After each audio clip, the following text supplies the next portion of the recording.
In this video, I'm going to be showing you how to do short division without a calculator. But before we get into the example, there are some key fundamental things we have to understand about division and how it relates to multiplication. Suppose we have 4 times 3. You should know by now that it gives you 12. It also means that 12 divided by 3 gives me 4.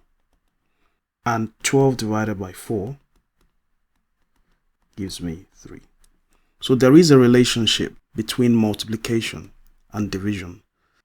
In this example, we're asked to work out 656 divided by 4 without using a calculator. Whenever we're doing short division, we start with a bus stop sign. The 656 goes inside the bus stop and the 4 stays outside. So the first thing we have to do is take the 6 starting from the left and we find out how many 4s goes into 6. 4 divided by 6 is 1, so we write the 1 on the top.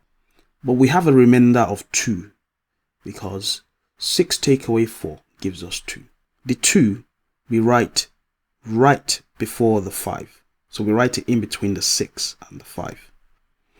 Next, we do 25 divided by 4. Well, 4 goes into 25 6 times.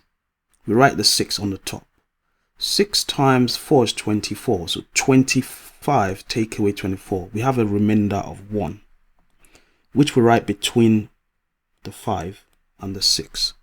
Finally, we do 16 divided by 4. 16 divided by 4 is 4.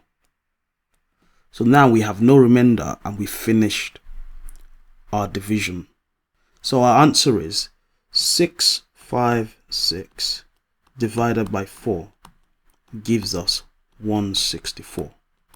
Another relationship here is 656 divided by 164 gives me 4. And the final relationship is 164 multiplied by 4 gives me 656.